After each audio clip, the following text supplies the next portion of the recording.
Hi everyone, it's Roses and Clovers, and this is part 1 of Day in the Life of James. He's got cystic fibrosis, which I mentioned in another video. Cystic fibrosis is a genetic disease. It's in his DNA.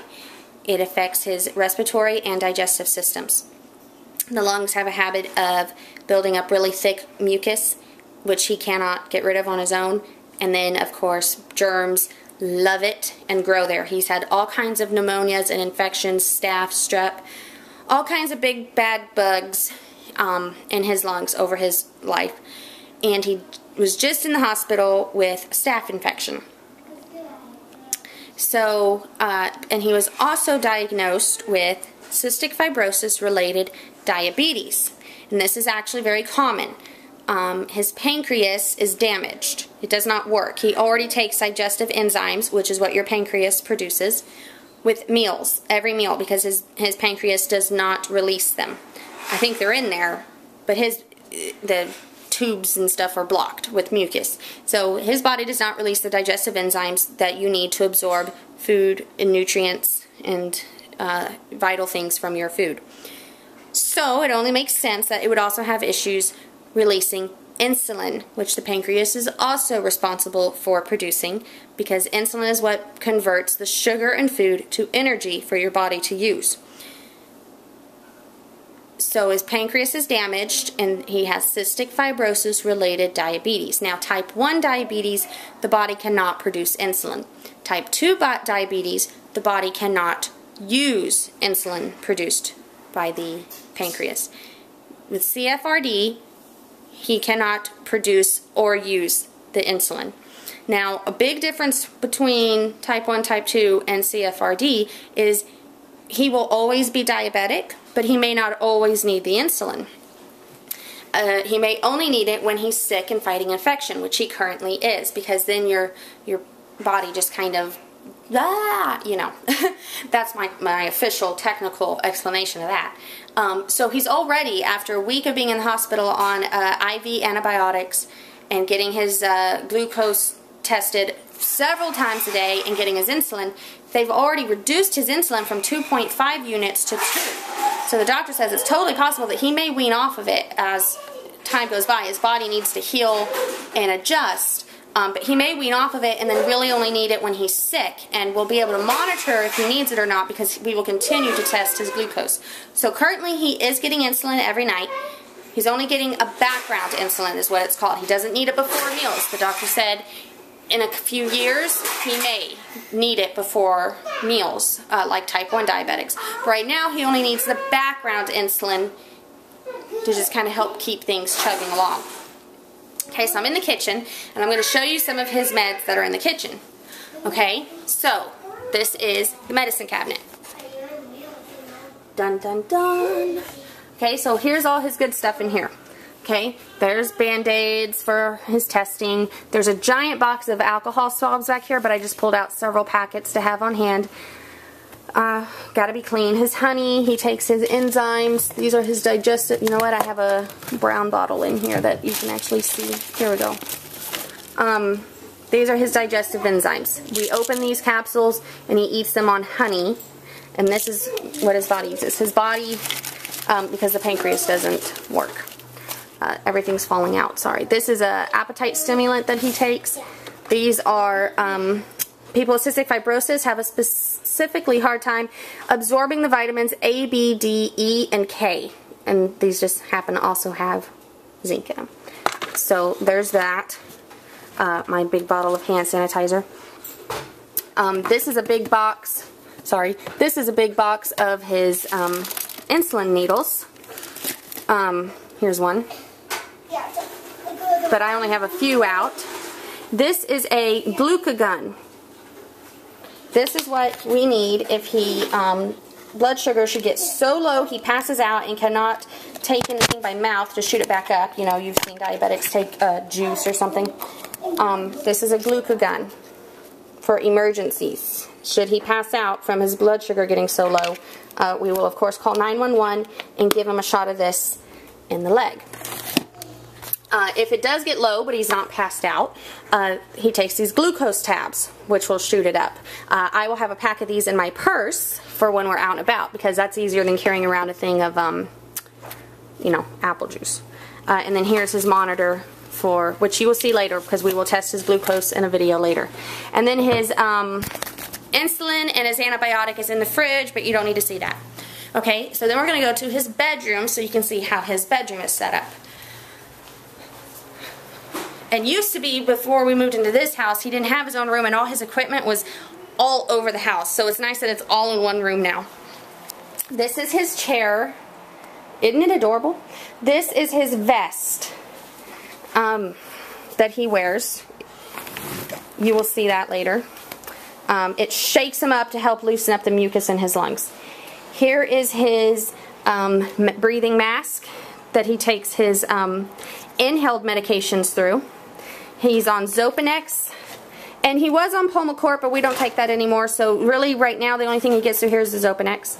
Here's an empty bag from his tube feeding last night. I will.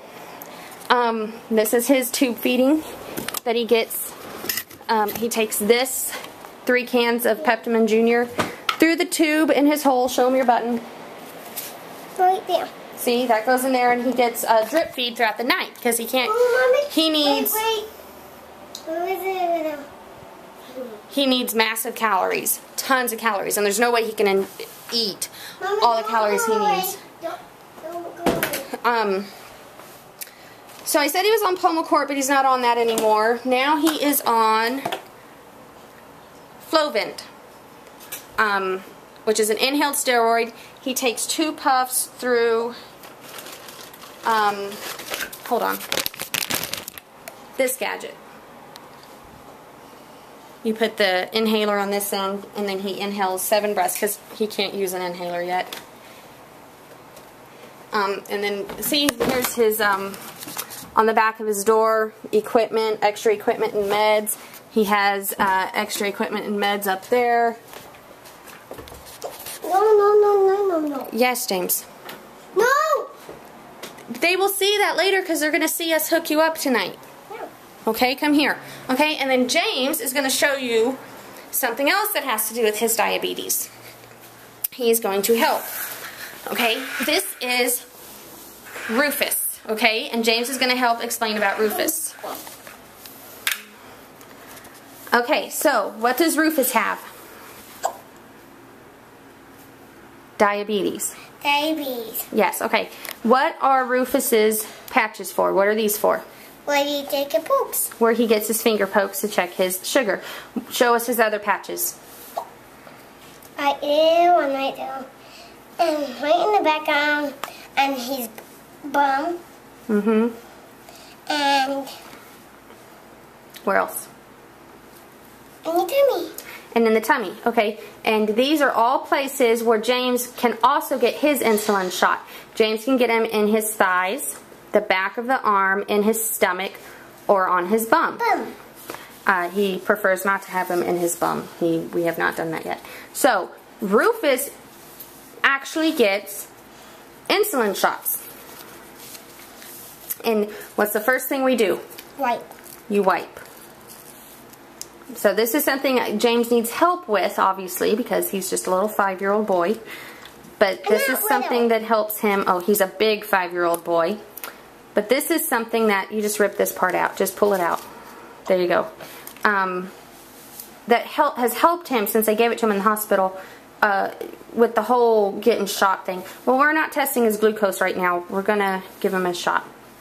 So you clean the spot of the shot, and you also have to wipe off the top of the insulin bottle. James. Okay, and then we're going to give him his insulin. Hold on. You put the thing on.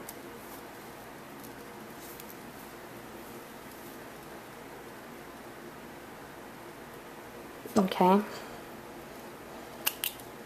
Okay. You need help pulling it up? Nope. Or you can do it. Okay, so he's going to pull up some insulin. Okay. Okay, now give him his shot. But there's nothing in there. Oh, that's because, here, you hold this and I will show him how you do it. Okay. You gotta do it upside down, James. No. I wanted to do it. Okay, you give him his shot.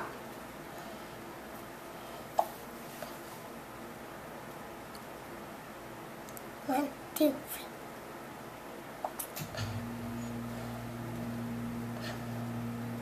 1, 2, 3. Okay. So that's what James does. Rufus gets his insulin shots too. Oh, we'll do the other one in a minute. Hold on. I will. Ow, watch it, James. You almost stabbed me with the needle. You can't act like that. This is a real needle, so that's why I have to help supervise him. We'll give him the other one in a second, okay? So that's what Rufus does, and James really enjoys giving him his shots, and I really think it's helped because his first insulin shot in the hospital was very dramatic, and then he got the bear. And now it's gone so much better because he gets his, and then he's like, okay, now Rufus gets his. I think he feels like a type of justice that, okay, now I get to poke somebody. And he's just an adorable little bear, and James really likes him. And he came with all this stuff. Oh, here it is, this whole bag of colored insulin and some Band-Aids and some of the needles. So 2 needles. Yeah, it has 2 needles in the bag, although I think it's time to replace one of them. So that's part of the day in the life of James. You've seen some of his medicines. I hope I explained the cystic fibrosis and the diabetes pretty good. And then later tonight, you'll get to see him actually get all his treatments and medicine and get hooked up for a tube feeding. My 9-year-old will be able to help film that because I can't administer everything and hold the camera. I tried this morning. It did not work. So I will have to wait till I have another camera person to help, and then you will get to see all his stuff that he gets to do. Okay? Thank you, everybody. Bye.